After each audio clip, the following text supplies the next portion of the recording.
நீ ஒரு ஃபெயிலியர். எந்த ஒரு கரியரும் இல்லாம நீ என்ன எப்படி வச்சு பார்த்துப்ப? ஒரு கரியர் இருந்தா தானே உன்னை வீட்டை கூட்டிட்டு போய் நான் கலைக்க முடியும். எந்த ஒரு சம்பாத்தியம் இல்லாம எதுவுமே இல்லாம என்ன எப்படி வச்சு பார்த்துப்ப? எப்ப சம்பாதிச்சு எப்ப கல்யாணம் பண்ணி எப்ப வாழ்றது? சோ முடிச்சுப்ப. என்னால நீ வெயிட் பண்ண இல்லாது. சோ பிரேக்கப் பண்ணிக்கலாம். It's over. நீ படிச்சு கிழிச்சதெல்லாம் காணும் நிஷா. முதல்ல வலிக்கிட்டு வீட்டுக்கு வா.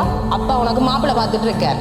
எப்போ பார்த்தாலும் நேரத்தான் காய்ச்சி கொண்டிருக்கீங்க. நான் மேலே படிக்கணும், சொந்த கால நிற்கணும். அதுக்கு பிறகு தான் கல்யாணம். ஏய், எங்களை கொஞ்சம் யோசிப்பார். எங்களுக்கும் வயசாயிட்டு இருக்கு. உனக்கு கல்யாணம் பண்ணி வச்சுட்டா எங்களோட கடமை முடிஞ்சிடும். இனி ஒன்றும் செய்ய வேணாம். பேசாம வலிக்கிட்டு வந்து கல்யாணத்தை கட்டு. ஆமா, பேசாம கோல வைக்கிறீங்களா? எனக்கு நிறைய வேலை இருக்கு. போனை வைங்க ப்ளீஸ். சொல்றத சொல்லிட்டேன். இதுக்கு மேல உங்க அப்பா கதைப்பார். ஏன் ஃபெயில் விட்டுட்ட? வீட்டிலேயே இருக்கிற. இப்படியே போனா வாழ்க்கை என்ன ஆக போகுது? கொஞ்சமாச்சும் யோசிய. எனக்கு பிடிச்சதான் நான் செய்வேன். அதுக்கு நீங்க விடாட்டி நான் அப்படியே வீட்டே இருப்பேன். பிடிச்சதை செஞ்சா போல நல்ல வேலையா கிடைக்க போகுது. இப்படியே உங்க லைஃப் நாசமா போகுது. நடு ரோட்ல நின்று பிச்சை எடுப்ப அப்ப புரியும் இதோட அருமை.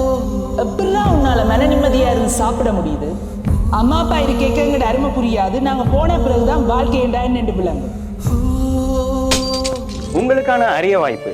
லைஃப்ல ரொம்ப முக்கியமான விஷயம்டா கெரியர். அந்த கெரியரை சூஸ் பண்றதை நினைச்சு நீங்க டிப்ரெஸ் ஆகிட்டு டென்ஷன் ஆகிட்டு இருக்கீங்களா? அதுக்காகவே நாங்க கொண்டு வந்திருக்கோம் எடியூ எக்ஸ்போ.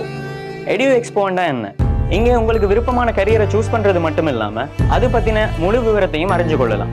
ஸ்டடீஸ் விருப்பமானாக்கள் ஸ்டடீஸை பத்தியும், ஜாப்ஸ் விருப்பமானாக்கள் ஜாப்ஸை பத்தியும் அறிஞ்சு கொள்றதோட உங்களுக்கு கரியரை பத்தின முழு திருப்தியோட நீங்க போகலாம். இது எப்ப நடக்க போகுதுண்டா